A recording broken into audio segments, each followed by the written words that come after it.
With friends like Trina's, who needs enemies?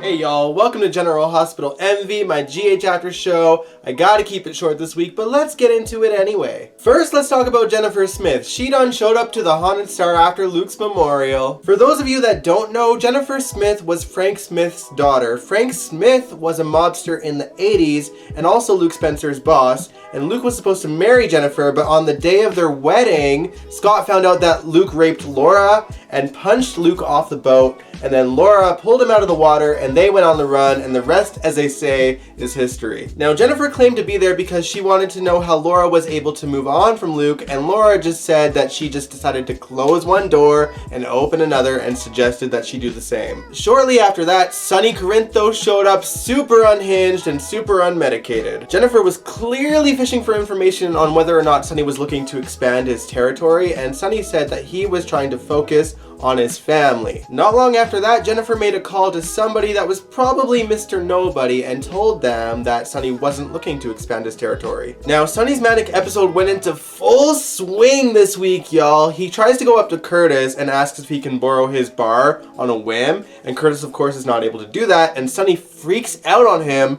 and then when Drew tries to talk to him, he calls Drew out on being a crappier version of Jason. I mean, he's not wrong, but still, that's just not nice. Now, of course, Nina happened to be there, and she got him out of the bar and into his home, and she even stayed with him the entire night because she was terrified over Sonny's behavior. And the next morning, she calls Britt and asks her for help and advice, and she does her best to follow suit with that advice. She did get him to the hospital, but when she left, he got too impatient to wait for the doctor, and when he was heading to the elevator, he runs into Monica, who shows concern for the man that murdered her son.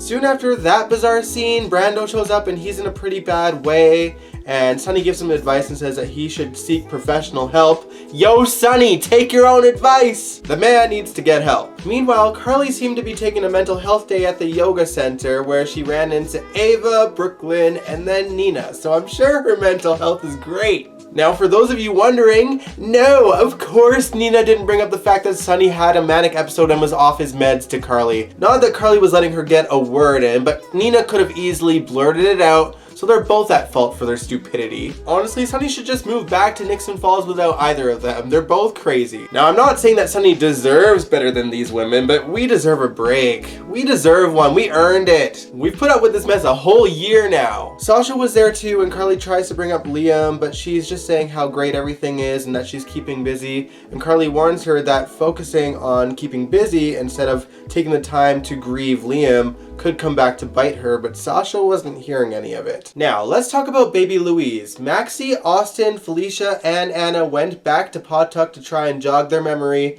and as Maxie feared, Austin started to remember more than what she would have liked him to. And instead of telling him the truth, she spun a lie and kissed the guy. Maxie Jones, this would have been the time to tell the truth. Oh my god, and now Peter August knows the truth. Let's talk about how that happened. Valentine still had the sonogram that Brooklyn gave him back when she was faking her pregnancy, and Victor offered to take it off his hands for the sake of Valentine's sanity, and he gives him the sonogram. And then Victor literally runs into Maxie, and Maxie drops her things, which among them was her sonogram of her baby. And Victor obviously noticed, and so he took Valentine's sonogram over to the hospital and found out that this was in fact Maxie's sonogram, and he took that information right to Peter August. Hey y'all, Dion here in the editing room. I forgot to mention that Victor then drugged and kidnapped Valentine, because Valentine figured it out too. My bad, I was too lazy to re-record it on video, so here we are. Let's continue. Peter then runs into Brooklyn, Chase, and baby Louise, and he looks at Louise and says, wow, I never noticed it before, but she really does look like her mother.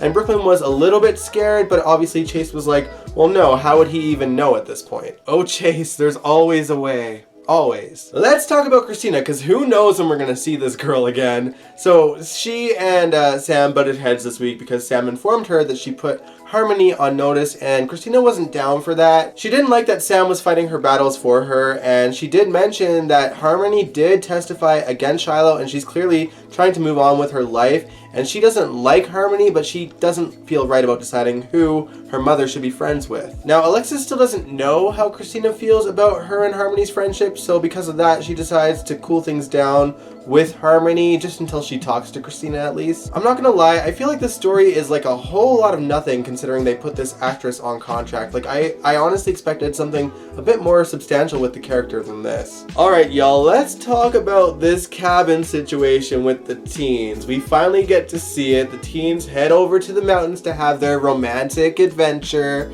and it all goes to hell in a handbasket real quick. All the besties are chatting with each other while Esme makes cocoa with whiskey, and of course, she laces one of them with the drugs that she got. Guess whose? To make sure everyone drinks up, Esme decides that everyone should play a drinking game, Never Have I Ever, and within the first couple of sips, Trina's already feeling the drugs kick in. Trina's already getting a little bit flustered and confused, and Esme says, "Never have I ever dated my best friend," and Trina takes a sip of her drink, when really it shouldn't be that way because she didn't date her best friend, she never technically dated Cam, and then that brings up a conversation about Cam and Trina's past relationship. Esme puts into question on whether or not Trina resents Joss and Cam for dating, and Trina does point out that she just misses how it was the three of them before and that she feels a little bit left out.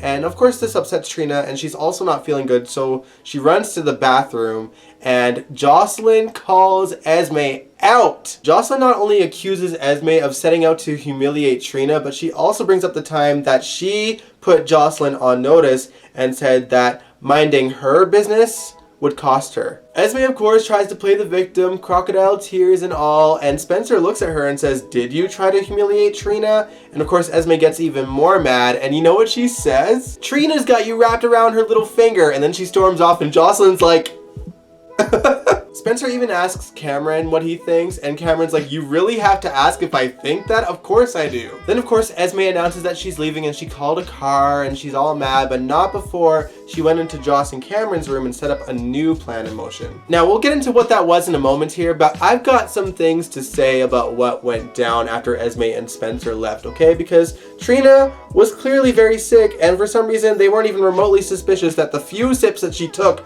got her that drunk. Okay, that's already stupid in itself. However, regardless of that, instead of actually checking in on Trina, Jocelyn and Cameron decide, you know what, let's just lose our virginity now. They don't even bother to check in on Trina. Trina, once this is all over, you need to get new friends. I mean, first of all, y'all shouldn't even be drinking because you're underage. I mean, for all we know, they could have aged you, I guess, since being in college. Who knows? It's a soap. But regardless, always check in on your friends that got sick from alcohol. Like, I don't care if someone tells you that they're passed out in their bed, you at least peek through the door to see if they're okay or if they need anything, you know, a glass of water, something. So yeah, Cameron and Jocelyn make love. However, this was Esme's plan.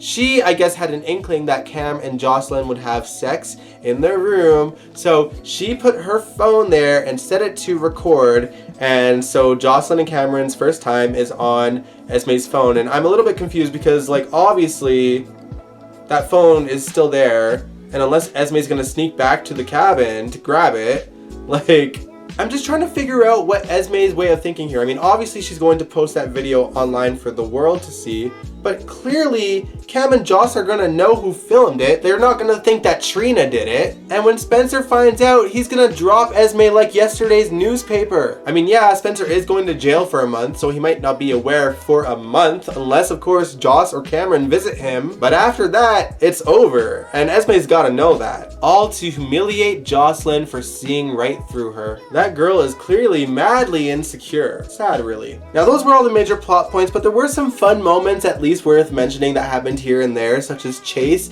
in his underwear and Brooklyn walking in on it. Obviously some fan service for the fans as well. We also got to see Monica and Yuri interacting. Super cute. We also had a Marshall recast on Friday's episode, but he's already back Monday, so that's just over and done with already. Curtis did tell Stella that Marshall told him the whole truth, and when he explained what that truth was, Clearly Stella was like,